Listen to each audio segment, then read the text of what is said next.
Jesus in the Life in the Spirit seminar when I was 18 years old. Your age, I was exactly like you, and that was the beginning of a life of adventure. So let's give them a big hand.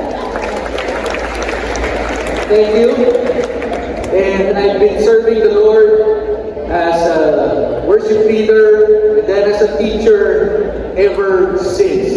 It's a joy to be with you. I've been listening since this morning. It's live streaming on Facebook, so I was able to join you. I started out 18 years old as a singer, and then as a worship leader for a few decades, and then eventually as a teacher of the Word of God. When they invited me, in the invitation, I immediately noticed that the titles of the talks throughout this conference are lyrics of a song. So the first talk you heard this morning is Your Love Shines in the Midst of Darkness. And then my talk right now, Set Our Hearts on Fire. And then later, Flood the Nations with Grace and Mercy. And the last talk is Send Forth Your Word and Make Us Your Light. Sabi ko, familiar tong lyrics na to ah. And then when I looked at the title of the conference, it's Shine, Jesus Shine. It's all from the song, Shine, Jesus, Shine. And yeah. Thank you. You love that song. Okay, bigyan ko kayo ng backgrounder. Yung song na yun, sinulat noong 1987. I was converted to the faith in the Renewal Movement 1988. And for those of you who are young, who do not know what happened then, ito yung Song of Songs. This song was so popular everywhere. Every event, every prayer meeting, everywhere they just shine, Jesus shine. Okay? I'll give you some facts. It is right now voted as the Songs of Praise top 10 of all time. Defeating even traditional hymns. Modern is itong song na Shine, Jesus Shine. It was a song that bridged the gap from traditional church hymns to modern worship music. It was consistently at the top of the charts, in the British top of the charts. Sino po? Palakpakan natin ang Panginoon. So now, yung mga worship leaders natin ngayon, the worship songs that we listen to are Hillsong Young and Free, di ba? Planet Shakers, kilala niyo ba sila? Elevation Music, yan yung mga now. Noong panahon namin, nung Integrity Hosanna days, noong yung mga tingulang na kami, yung music namin, ang favorite ko during that time is a composer named Graham Kendrick. He is the composer of Shine, Jesus Shine. And my favorite is Anyone Thirsty. He is now considered one of UK's greatest hymn writers. And take note, he is described as the father of modern music. Siya po yung nag-compose ng Shine, Jesus Shine. He has now written over 450 songs. 450 songs sung around the world. Now, bakit ko ba binibida? Dahil hindi nyo siya kilala, sinasabi ko na siya ang nagsulat ng Shine, Jesus Shine for our, which is the theme of our conference. Because you are a special youth group, okay, I contacted Graham Kendrick and asked him to give you a message for this conference in Cebu. Graham Kendrick! Kung hindi nyo kilala, i-follow nyo siya kasi he's now 75 years old, but he's still leading worship concerts and festivals all over the world. So here's Graham Kendrick. Give your undivided attention to the father of modern worship music, Graham Kendrick.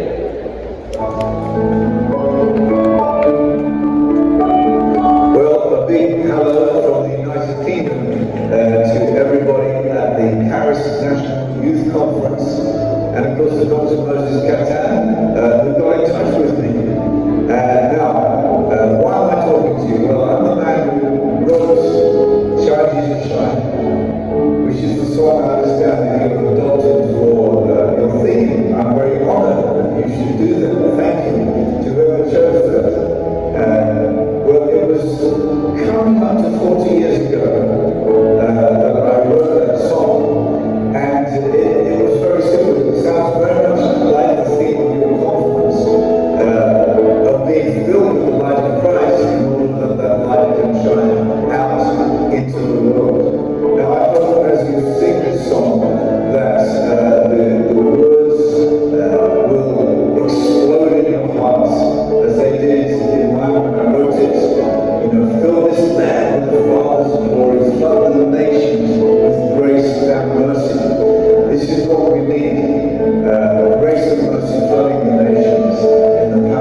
And yan ang challenge.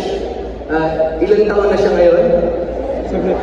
Oh, isipin nyo, asan kayo? Young people on fire 10 years from now. Will you still be serving the Lord? Yes. Di sigurado, where will you be 10 years from now? 20 years from now? 30 years from now? This is now my 37th year serving the Lord. And I pray that all of us will have the longevity to serve the Lord all our lives. Amen? Turn to the person beside you and sabihin mo, walang susuko. Walang i-give up.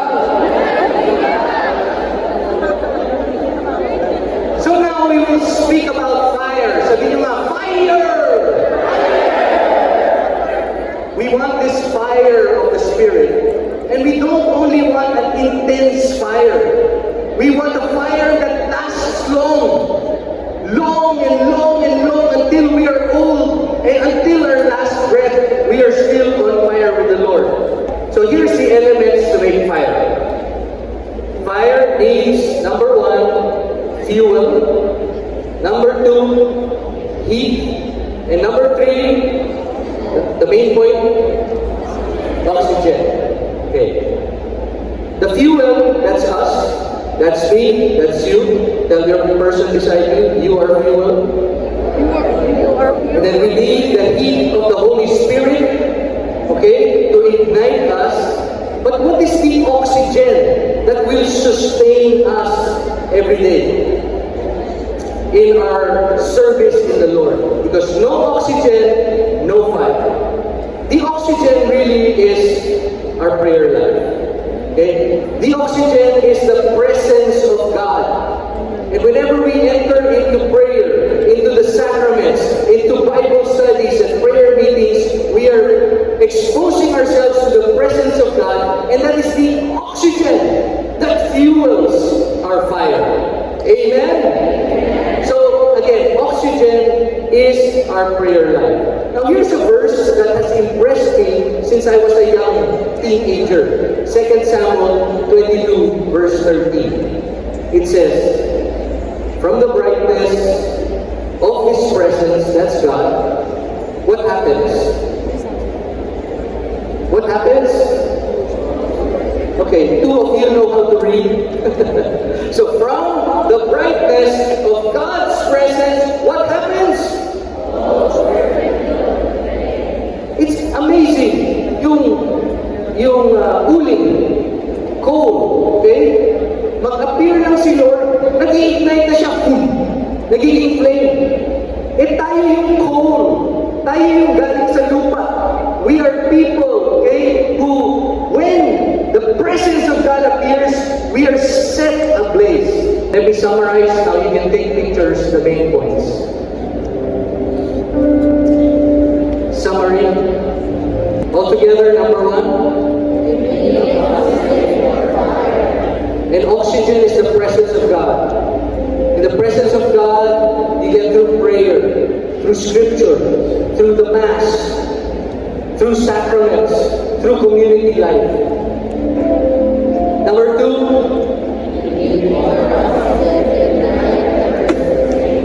what is the more oxygen? That's your community of faith, where the presence of God is live all the time.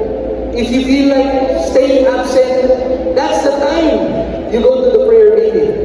If you feel like you want to play video games na lang, that's the time to go to the prayer meeting.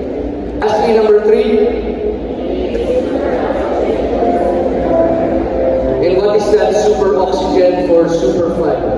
That's when we come together to pray together, to hold vigil together, to intercede together. We must pray.